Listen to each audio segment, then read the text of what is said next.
So what's up everybody, welcome back to our own channel. तो ये video specially आप लोग की डिमांड पर ही आ रही है। इस पीडीएफ के अंदर आपको सारी चीज़ें, सारी डिटेल्स वगैरह, चाहे जोसा काउंसलिंग से लेकर के आईआईटीज़ हो, चाहे कोई सी भी जो कॉलेज आप यूनिवर्सिटी टारगेट कर रहे हो, तो कितनी कट ऑफ है आप लोगों को, कितना मतलब कौन सा आईआईटी मिलेगा और जो सा काउंसलिंग का प्रोसेस क्या है, सब कुछ इस पीडीएफ में प्रोवाइड है। अभी फिलहाल इस पर समझाऊंगा आप लोगों को, उसके इस पीडीएफ की लिंक आपको नीचे डिस्क्रिप्शन में प्रोवाइड करवा दूंगा।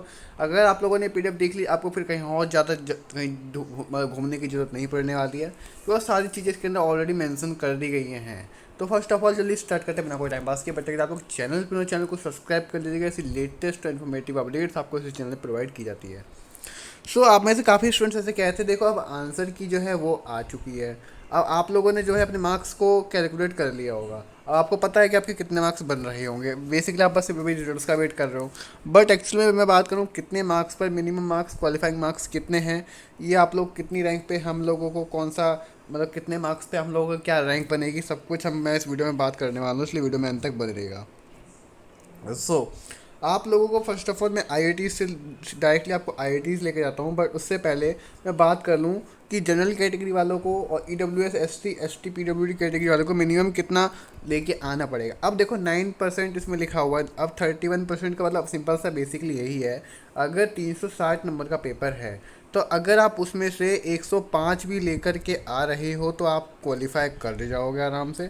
आईआईटी की आपको कोई ना कोई सीट तो मिल ही जाएगी, 105 अगर आप लोग लेके आ रहे हो जनरल कैटेगरी में। और अगर आप लोग एससी कैटेगरी के हो, तो एससी कैटेगरी में आप लोग अगर 85 भी लेके आते हो, तो भी आप आराम से क्वालिफाई कर जाओगे। ठीक है, ये चीज़ आपको समझ में आ गई। अब चलो बढ़ते हैं आगे आईआईटीज़ की कट ऑफ पे। ऑलरेडी मैं डिस्कस कर चुका हूँ, बट अभी दोबारा से मैं डिस्कस करूँ डिटेल में, सारी आईआईटी लेके आप लोगों के सामने मैं आ चुका हूँ। अब बेसिकली अब आता है IIT cut off closing rank कितनी है, पॉपुलर ब्रांचेस जो भी हैं। तो कंप्यूटर साइंस इंजीनियरिंग के लिए है बेसिकली ये। आईआईटी बॉम्बे की ओपनिंग रैंक 1 जाती है और क्लोजिंग रैंक 66 पे हो जाती है। आईआईटी दिल्ली के जो क्लोजिंग रैंक 16 है, बट ओपनिंग रैंक 16 है, बट क्लोजिंग रैंक जो है 121 जाती है। आईआईटी मद्रास की ओपनिंग रैंक जाती है 42 पे, बट क्लोजिंग रैंक जाती है 175 पे। आईआईटी कानपुर की ओपनिंग रैंक जाती है 100 पे, क्लोजिंग रैंक जाती है 215 पे। अब आईआईटी खड़गपुर की जाती है ओपनिंग रैंक 180, क्लोजिंग रैंक जाती है 280 के बीच में। रैंक से आपको आइडिया लग रहा हो भाई कितनी रैंक हम लोग को लानी पड़ेगी तब जाके होगा। और रुड़की की बात करें तो 250 से स्टार्ट होती है, 400 पे ख़त्म हो जाती है, क्लोजिंग रैंक जो है बंद हो जाती है। अब बात करें मैकेनिकल इंजीनियरिंग की। मैकेनिकल इंजीनियरिंग में आईआईटी बॉम्बे की क्लोजिंग रैंक जो है 1685 पे जाती है। आईआईटी दिल्ली की आप लोग 1774 क्लोजिंग रैंक है। कानपुर की जाती है आप लोगों की 2736। खड़गपुर की जाती है 3301 पे। हैदराबाद की जाती है 4252 पे। ठीक है, यहाँ तक आपको क्लियर हुआ। अब आपकी अगली आती है आईआईटी इंदौर, क्लोजिंग रैंक 6139 पे। आईआईटी भुवनेश्वर आप लोगों की 9362। आईआईटी मंडी आप लोगों की 8829। आईआईटी जोधपुर आप लोग 8780। अब सिविल इंजीनियरिंग की हम लोग बात करें तो आईआईटी बॉम्बे की जाती है क्लोजिंग रैंक 3986। आईआईटी दिल्ली की जाती है 4108। आईआईटी कानपुर की जाती है 5676। आईआईटी खड़गपुर की जाती है 6465। ऐसे ही करते करते करते करते आईआईटी हैदराबाद की जाती है 7463। आईआईटी इंदौर की 9255। आईआईटी भुवनेश्वर की जाती है 13018 पे, जो कि सबसे ज़्यादा हाईएस्ट है। आईआईटी मंडी की जाती है 11499। तो बेसिकली ये सारी आपकी आईआईटी जितनी भी हैं, जो भी कोर्सेज प्रोवाइड करती हैं, तो ओवरऑल आपको सारी रैंक्स मैंने बता दी हैं। और ये डिपेंड कैटेगरी वाइज नहीं है, जो रैंक जाती हैं कैटेगरी वाइज बोलोगे, कैटेगरी वाइज भी आप लोगों को मैं बता दूंगा। अब जैसे कि पता है NIT, IITs, NGFTIs इन जेई मेन्स कट ऑफ जाती हैं, जेई मेन्स की हैं बेसिकली है। तो जेई मेन्स वालों के लिए भी आप लोग एक बार जान लो। जनरल वालों के लिए 93% के आसपास, जनरल EWS वालों के लिए 80%, OBC NCL वालों के लिए 79, SC के लिए 61 और ST के लिए 47। तो ये जेई मेंस वालों के लिए मैंने सब कुछ इसके अंदर मेंशन कर रखा है आप लोगों के लिए, तो कहीं आपको भटकने की जरूरत नहीं पड़ेगी। अब अगला आ जाता है आपका जोसा काउंसलिंग। जोसा काउंसलिंग के तहत आप लोगों को स्टार्टिंग डेट जो है आप लोग एक्सपेक्ट की जा रही है 3 जून को ही आपको स्टार्ट हो जाएगी। पार्टिसिपेट ऑल इंस्टीट्यूट मतलब 127 engineering institutions include NITs, TRIITs and GFTs, IIT सारी ओवर मिला के आप लोग 127 इंजीनियरिंग इंस्टीट्यूशंस आप लोग मतलब इसमें पार्टिसिपेट करते हैं basically. Engineering colleges in Delhi की बात करें, जैक दिल्ली काउंसलिंग है for admission into DTU, NSUT, IGT, in IGDT, EW आप लोगों की है, DSU है जो, ये सारी दिल्ली के अंदर आती हैं जैक दिल्ली काउंसलिंग के तहत।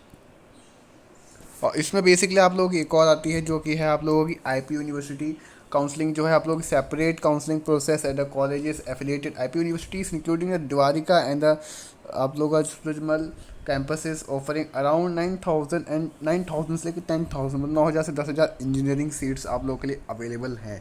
तो जिसका मन है दिल्ली में आके पढ़ने का, तो ये सारी कॉलेजेस आप लोगों के लिए स्पेशली फिक्स हैं, तो आप लोग इनमें से विजिट कर सकते हो। अब अगला आप लोगों के लिए आ जाता है, एक सेकंड, ये तो आप लोगों की टिप्स हैं। तो एनालिस्ट प्रीवियस ईयर्स ट्रेंड, आप लोग लास्ट प्रीवियस ईयर्स का ट्रेंड देख लीजिएगा। मेरी जो आप लोगों का जो इस ग्रुप जिनस चैनल है इस पर ऑलरेडी वीडियो प्रोवाइडेड है, आप लोग जाके उनसे ही मैच आउट कर सकते हो। अब एलिजिबिलिटी क्राइटेरिया क्या है इसका, बेसिकली आप लोगों को for IITs candidates must be qualify JEE advance qualify करना पड़ेगा, तभी जाके आप IIT में एलिजिबल हो। For NITs, TRIITs and GFTIs candidates must be qualify JEE Mains. आप अगर जेई मीन्स भी क्वालिफाई कर रखा है तो आप इन सब के लिए ऑटोमेटिकली क्वालिफाई हो जाते हो, बट IIT के लिए आप लोगों को जेई एडवांस ही के लिए क्वालिफाई करना पड़ता है।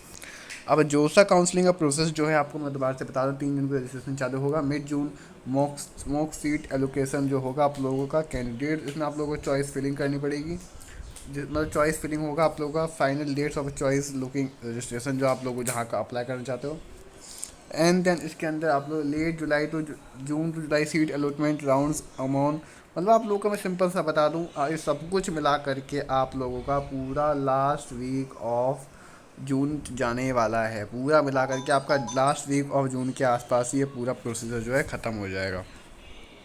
और स्टेप बाय स्टेप्स की अगर मैं बात करूं, इसमें बेसिकली रजिस्ट्रेशन होगा, आप लोग विजिट करना है जो जोसा की जो ऑफिशियल वेबसाइट है josa.nic.in पे आप लोग जाके विजिट करना है बेसिकली। उसके बाद लॉगिन करना है अपना user JEE Mains application number और पासवर्ड डाल करके, फिर चॉइस फिलिंग आप लोगों को करनी पड़ेगी। चॉइस फिलिंग के तहत सेलेक्ट पेमेंट एंड देन जो इंस्टीट्यूशंस एकेडमिक प्रोग्राम से सब कुछ सेलेक्ट होगा, system displayed on the question based JEE Mains and advance qualification, आपको सब कुछ फिलअप कर दोगे।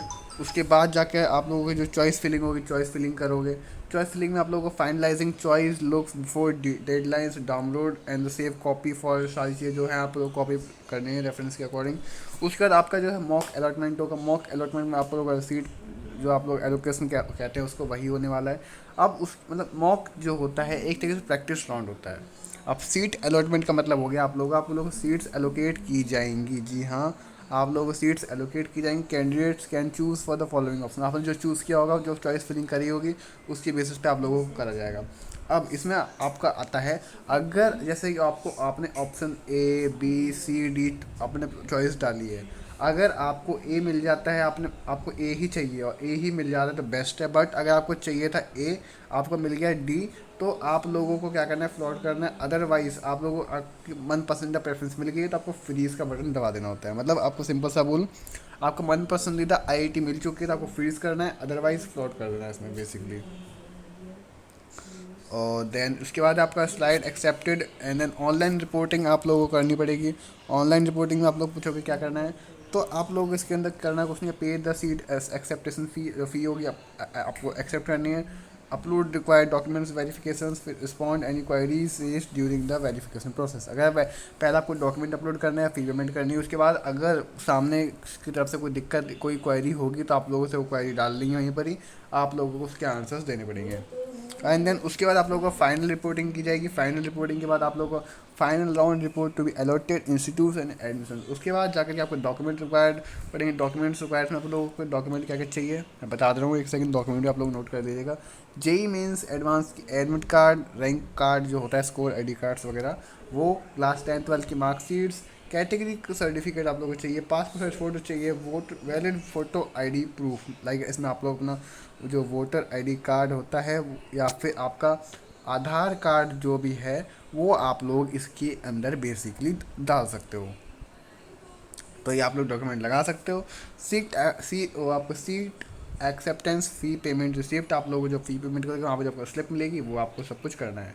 तो बेसिकली आप लोगों का पूरा प्रोसीजर यही है। अगर इस तरीके से आप लोग चलते हो तो आप लोग कहीं भी आप लोग मिस आउट नहीं करोगे। और आप लोग की जो सीट है आईआईटी के अंदर, जी हाँ एक सेकेंड, आईआईटी के अंदर आप लोग जो सीट है बिल्कुल फिक्स हो जाएगी। बाकी तब भी कोई डाउट आप लोग मुझसे कमेंट सेक्शन में पूछ सकते हैं। मिलते हैं नेक्स्ट वीडियो में। Thank you so much watching, bye.